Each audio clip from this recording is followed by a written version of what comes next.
Assalamualaikum warahmatullahi wabarakatuh. Saudara-saudara mahasiswa yang kami banggakan, pada pekan ini kita akan membahas materi Pancasila dalam arus sejarah bangsa Indonesia. Semoga saudara-saudara dalam keadaan sehat walafiat. Iya, pada pertemuan kali ini kita akan membahas pengusulan, perumusan, dan pengesahan Pancasila. Saya percaya saudara-saudara sudah membaca materi ini dari sumber-sumber baik itu di buku-buku teks maupun dari sumber-sumber lain. Nah, kemudian Anda juga sudah membuat paper individu dan menguploadnya di menu tugas sekolah. Nah, sebentar sebelum materi ini berakhir, ya Anda juga harus mengetik penjelasan Anda secara singkat, intisari dari tugas saudara mengenai topik-topik yang ada di menu forum sekolah. Jadi yang utama ada dua menu, pertama di menu tugas dan kedua di menu forum sekolah. Silakan Anda melihat petunjuk yang ada di menu-menu tersebut, khususnya skenario pembelajaran yang ada di menu alur pembelajaran sekolah.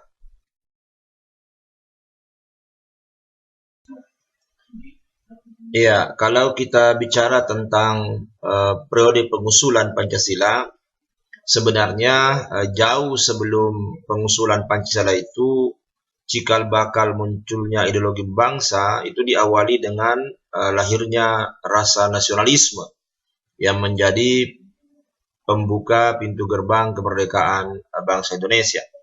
Kalau kemudian kita baca buku Sartono Kartodirjo, seorang ahli sejarah yang membuat buku dengan judul Pancasila sebagai modal rasionalitas politik, dikatakan bahwa benih nasionalisme itu sudah mulai tertanam kuat dalam gerakan Perhimpunan Indonesia. Nah, di mana Perhimpunan Indonesia itu menekankan solidaritas dan kesatuan bangsa, menghimbau agar segenap suku bangsa bersatu teguh menghadapi penjajahan dan keterjajahan.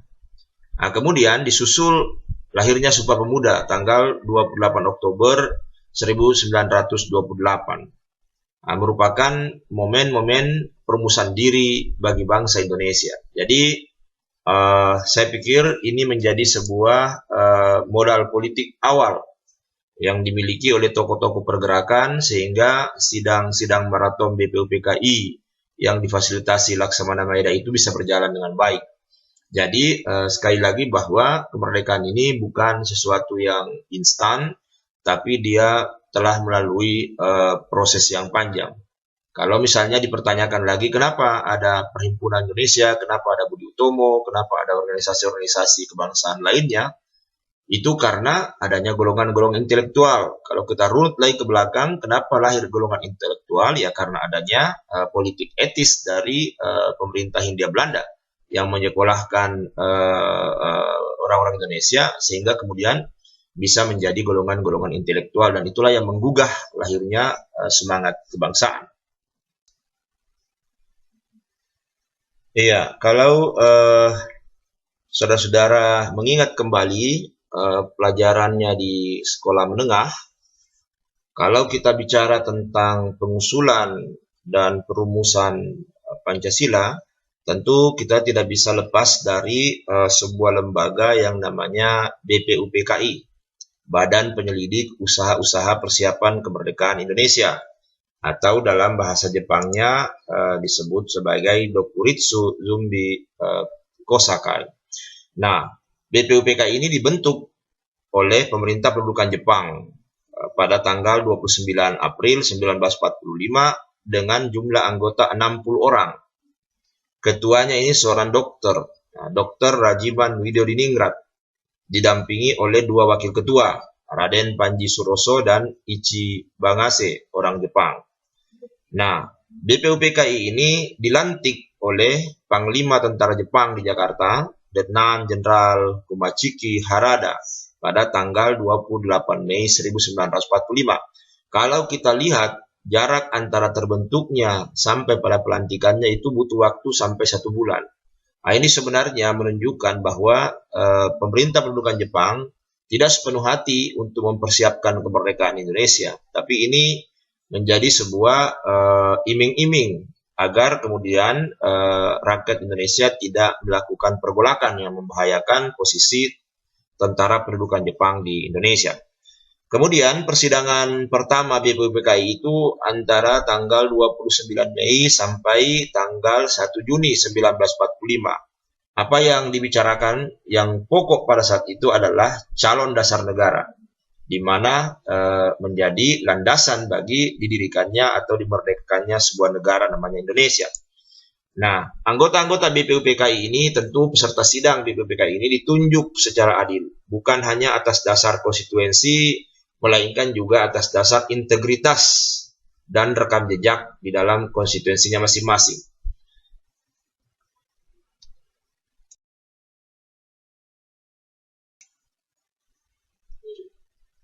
Ya, jadi siapa saja tokoh-tokoh yang berbicara dalam persidangan BPUPKI tersebut? Kalau kita lihat catatan sejarah, diketahui bahwa sidang tersebut menampilkan beberapa pembicara. Ada Mr. Muhammad Yamin, ada Ki Bagus Hadikusumo, ada Profesor Dr. Supomo, dan ada Insinyur Soekarno. Nah, keempat tokoh ini menyampaikan usulannya tentang dasar negara menurut pandangannya masing-masing. Nah, meskipun demikian, perbedaan pendapat di antara mereka itu tidak mengurangi semangat persatuan dan kesatuan demi mewujudkan Indonesia merdeka. Nah, sikap toleransi yang berkembang di kalangan para pendiri negara seperti inilah yang seharusnya diwariskan kepada generasi kita ini. Jadi adik-adik mahasiswa seharusnya mengambil hikmah dari proses ini, bahwa para penyampai usul dasar negara ini, para tokoh-tokoh bangsa ini adalah negarawan-negarawan sejati yang kemudian tidak mementingkan kepentingan golongan, kepentingan kelompok, dan kepentingan individunya, tapi dia mementingkan kepentingan bangsa dan negara. Nah, ya memang ya, mereka menyampaikan usulan-usulan, ide-ide itu dalam kerangka demokrasi, dalam kerangka musyawarah mufakat. Tapi di saat kemudian terkait dengan kepentingan bangsa dan negara, ya mereka kemudian ikut bersepakat demi kepentingan bangsa dan negara. Nah, adik-adik mahasiswa, silakan nanti saudara-saudara berdiskusi secara internal di forum Sikola, khususnya di internal grup, mencari tahu, menelusuri isi pidato dari Mr. Muhammad Yamin, Ki Bagus Hadikusumo, dan Profesor Dr. Supomo.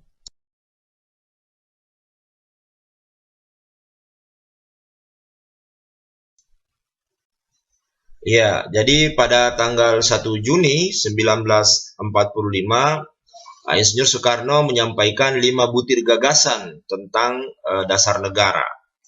Nah, tapi di awal pidato, Bung Karno mengatakan bahwa maaf beribu maaf, banyak anggota telah berpidato, dan dalam pidato mereka itu diutarakan hal-hal yang sebenarnya bukan permintaan paduka Tuan Ketua yang mulia.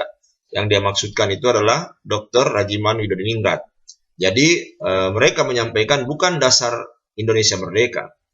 Nah, ketua sidang meminta dalam bahasa Belanda yang disebut dengan filosofi Grondslag dari Indonesia merdeka, di mana filosofi Grondslag itu adalah sesuatu yang fundamen, filosofi, pikiran yang sedalam-dalamnya, jiwa dan hasrat yang sedalam-dalamnya, untuk di atasnya didirikan gedung Indonesia merdeka yang kekal dan abadi. Itu yang disampaikan oleh Bung Karno. Makanya Bung Karno menyampaikan ada 5 butir gagasannya tentang dasar negara. Nah, yang pertama nasionalisme, yang kedua internasionalisme, yang ketiga mufakat, yang keempat kesejahteraan sosial, yang kelima ketuhanan yang berkebudayaan. Nah, di saat Bung Karno sudah menyampaikan 5 gagasan ini, Bung Karno mengatakan, dasar negara telah saya usulkan 5 bilangannya. Ini kapan Cadharma? Bung Karno mengatakan bukan, Pancadharma tidak tepat. Kenapa? Karena dharma berarti kewajiban. Sementara yang kita bicarakan ini adalah dasar. Jadi namanya bukan Pancadharma, tetapi saya namakan dengan nama Pancasila. Ada 5 silanya. Ada 5 asas atau dasar, dan di atas kelima sila inilah kemudian didirikan negara Indonesia yang kekal dan abadi. Nah, itu yang disampaikan oleh Bung Karno. Setelah Bung Karno menyampaikan 5 idenya dengan nama Pancasila, Bung Karno juga menawarkan nama lain. Nah, beliau mengatakan jika nama Pancasila tidak disuka, maka 5 Pancasila itu bisa diperas menjadi 3 sila dengan nama Trisila. Nah, sila pertama dan kedua diperas menjadi sosionasionalisme. Sila ketiga dan keempat atau demokrasi dan kesejahteraan itu diperas dengan nama sosiodemokrasi. Nah, sedangkan sila kelima tetap ketuhanan yang berkebudayaan. Setelah itu, Bung Karno mengatakan lagi, kalau kemudian Trisila tidak disetujui lagi atau tidak disenangi, maka diperas lagi menjadi 1 sila atau ekasila. Nah, Bung Karno mengatakan Indonesia untuk Indonesia, semua untuk semua, bukan untuk golongan tertentu, suku tertentu, atau agama tertentu, tapi Indonesia buat Indonesia. Nah, Bung Karno mengatakan kalau saya peras yang 5 menjadi 3 dan yang 3 menjadi 1, maka kemudian saya mendapatkan perkataan Indonesia Tulen. Apa itu? Gotong royong. Jadi negara Indonesia yang kita dirikan ini haruslah negara gotong royong. Nah, itu yang kemudian disampaikan oleh Bung Karno sebagai pembicara terakhir di persidangan pertama BPUPKI.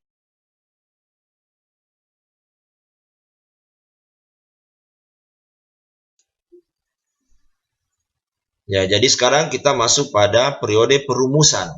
Jadi di periode pengusulan tadi, Bung Karno menjadi pembicara terakhir di tanggal 1 Juni 1945. Nah, kita tahu bahwa sidang-sidang BPUPKI itu berlangsung secara bertahap dan penuh dengan semangat musyawarah. Nah, inilah yang kemudian kita harus jadikan sebagai hikmah, bahwa kita harus mencoba untuk mementingkan kepentingan bersama, harus memilih jalan musyawarah mufakat di dalam memutuskan persoalan-persoalan bermasyarakat, berbangsa dan bernegara. Nah, setelah kemudian persidangan pertama itu selesai, maka kemudian dibentuklah Panitia 9.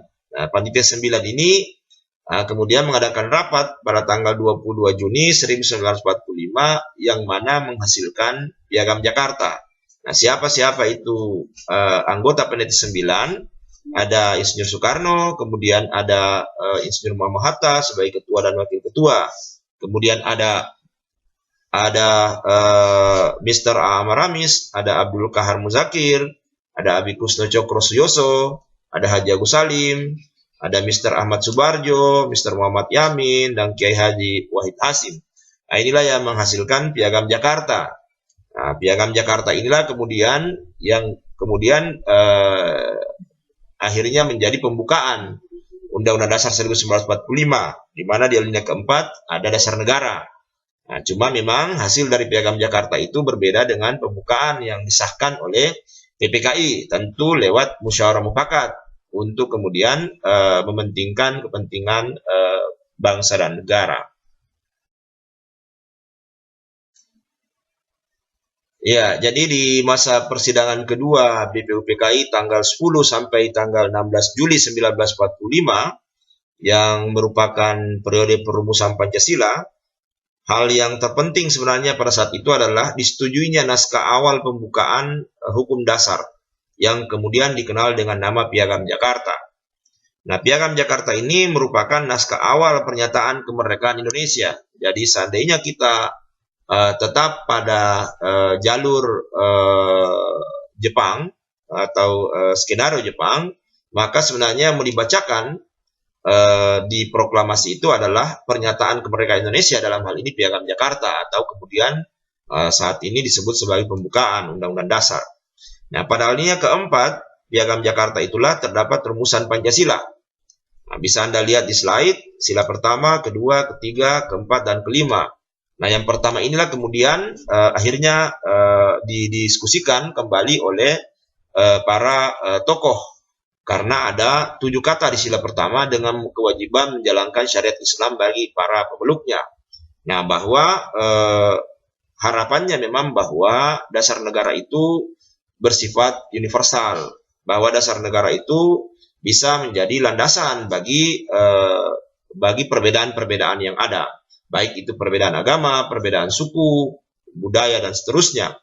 Nah, sehingga untuk menjaga agar persatuan tetap terwujud untuk melahirkan sebuah negara baru namanya Indonesia, maka ada kompromi atau ada kesepakatan, ada penerimaan secara arif oleh para tokoh, utamanya dari tokoh-tokoh Islam yang kemudian ikut membahas di Panitia 9, yang kemudian bermufakat bersama dengan tokoh-tokoh lainnya, para tokoh dari golongan-golongan lain, untuk kemudian menyetujui perubahan dari ketuhanan yang dengan kewajiban menjalankan syariat Islam bagi pemeluknya menjadi ketuhanan yang Maha Esa. Sebenarnya yang perlu kita jadikan sebagai pegangan bahwa ini sudah disetujui, sudah menjadi perjanjian luhur dari bangsa Indonesia, sudah disepakati oleh setiap elemen yang membahas dasar negara ini, sehingga yang perlu kita lakukan sekarang adalah bagaimana mengaktualisasikannya dalam kehidupan berbangsa dan bernegara. Karena tentu ini sesuatu yang sudah menjadi perjanjian luhur bangsa.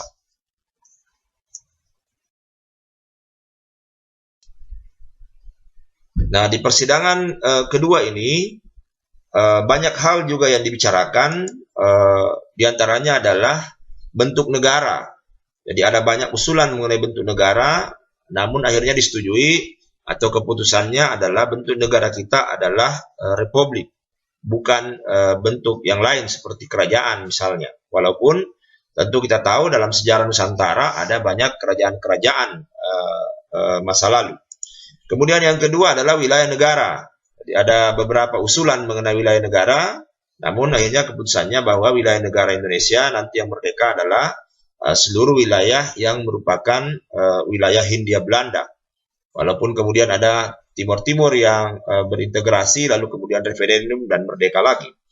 Kemudian selanjutnya adalah hukum dasar negara, dalam hal ini Undang-Undang Dasar.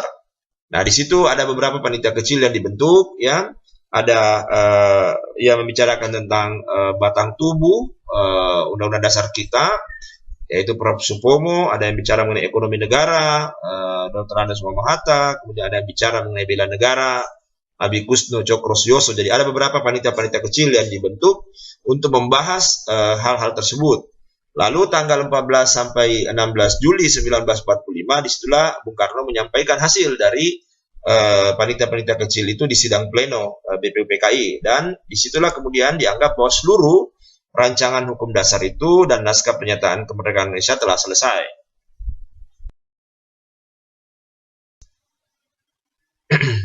Nah, sekarang selanjutnya di masa periode pengesahan. Jadi bagaimana periode pengesahan Pancasila itu? Nah, ketika para pemimpin Indonesia ini, para tokoh yang ada di BPUPKI sibuk mempersiapkan kemerdekaan menurut skenario Jepang, secara tiba-tiba terjadi perubahan peta politik dunia. Nah, salah satu penyebabnya adalah kalahnya Jepang oleh sekutu. Nah, sehingga saya tampilkan di slide ini ada beberapa hari tanggal yang sangat krusial di dalam pengesahan Pancasila ini sebagai dasar negara. Misalnya di tanggal 6 Agustus, bom atom dijatuhkan di Hiroshima. Tanggal 7 Agustus dikeluarkanlah maklumat oleh pemerintah pendudukan Jepang di Jakarta. Apa isinya? Ada 3. Dikatakan bahwa di pertengahan Agustus akan dibentuk panitia persiapan kemerdekaan bagi Indonesia. Yang kedua, bahwa panitia ini rencananya dilantik 18 Agustus dan mulai bersidang 19 Agustus. Itu skenario Jepang, ya. Yang ketiga, direncanakan 24 Agustus Indonesia dimerdekakan.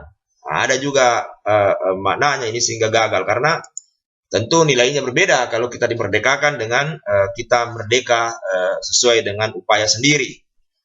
Nah, kemudian pada tanggal 8 Agustus, 3 serangkai, jadi 3 serangkai itu ada Soekarno, Hatta, Rajiman ya, dipanggil ke Saigon oleh Jenderal Trauci. Apa tujuannya dipanggil ke sana? Ya, untuk kemudian memberi kewenangan membentuk panitia persiapan kemerdekaan Indonesia sesuai dengan maklumat Jepang. Makanya waktu pulang dari Saigon, tiba di Jakarta, tanggal 9 Agustus 1945, Bung Karno membentuk PPKI yang anggotanya 21, termasuk Bung Karno sebagai ketua dan Bung Hatta sebagai wakil ketua. Nah, di dalamnya ada Rajiman, ada Ki Bagus Hadikusumo, dan seterusnya. Ada 21 orang sebagai anggota PPKI. Nah, di tanggal 9 Agustus, peristiwa yang tentu sangat miris ya, karena memilukan, karena ada bom atom lagi dijatuhkan oleh sekutu di Nagasaki. Itulah yang membuat Jepang akhirnya tidak berdaya lagi. Nah, tanggal 12 Agustus dipanggil lagi 3 serangkai itu ke Saigon. Nah, di situ dibahas mengenai Hari Kemerdekaan Indonesia. Akan tetapi secara tiba-tiba 14 Agustus Jepang menyerah kepada sekutu tanpa syarat. Nah, apa konsekuensinya? Tentu semua daerah bekas pendudukan Jepang itu beralih kepada wilayah perwalian sekutu termasuk Indonesia. Cuma untuk menjangkau wilayah-wilayah itu tentu butuh waktu. Sementara waktu bala tentara Jepang ditugasi sebagai sekedar penjaga kekosongan kekuasaan. Akhirnya kemudian Bung Karno pulang ke Indonesia. Nah, tanggal 15 Agustus 1945 dia kembali, sudah tiba di Jakarta. Setelah itu ada 4 hari yang sangat bersejarah. Saya pikir tanggal 15 Agustus setelah Bung Karno 3 serangkai itu pulang dari Saigon, akhirnya kemudian dijemput oleh golongan muda yang kemudian mendesak agar kita segera merdeka. Karena mereka mengetahui Jepang sudah menyerah. Bagaimana kita menunggu janji Jepang 24 Agustus sementara dia sudah menyerah kepada sekutu. Nah, golongan muda ini mengamankan Soekarno-Hatta ke Rengas Dengklok. Walaupun ada juga buku sejarah yang menuliskan penculikan. Gitu. Sampai kemudian menjelang 16 Agustus 1945 di Cikini, Jakarta. Nah, disitulah kemudian terjadi banyak peristiwa, akhirnya kemudian dirumuskanlah naskah proklamasi. Walaupun tadi dikatakan bahwa sebenarnya pernyataan kemerdekaan itu adalah Piagam Jakarta atau pembukaan Undang-Undang Dasar 1945. Nah, makanya kita lihat di buku sejarah itu proklamasi itu ada goresan-goresan tangannya Soekarno-Hatta atas nama bangsa Indonesia memproklamirkan kemerdekaan kita di Pegangsaan Timur tanggal 17 Agustus 1945. Nah, sehari setelahnya kemudian diadakanlah persidangan panitia persiapan kemerdekaan Indonesia. Nah, ini kan memang awalnya adalah buatan Jepang, tapi kemudian dianggap sebagai lembaga mandiri Badan Nasional. Bung Karno menambahkan atas prakarsa beliau menambahkan 6 orang lagi sebagai anggota PPKI untuk kemudian mewakili seluruh komponen bangsa. Nah, siapa itu? Ada Ki Hajar Dewantoro, ada Wiranata Harikusuma, ada Kasman Singodimejo, ada Sayuti Melik, ada Iwa Kusuma Sumantri, dan Ahmad Subarjo. Nah, itulah yang kemudian dilakukan Bung Karno, sehingga PPKI ini bukan hanya orang-orang yang diisi setelah ada instruksi dari pemerintah pendudukan Jepang. Pada tanggal 18 Agustus 1945 itu kan ada sidang pleno panitia persiapan kemerdekaan Indonesia. Ada 3 kesepakatan yang disepakati pada saat itu. Pertama, mengesahkan Undang-Undang Dasar Negara atau Undang-Undang Dasar 1945 yang terdiri atas pembukaan dan batang tubuh. Pembukaan itu berasal dari Piagam Jakarta dengan sejumlah perubahan.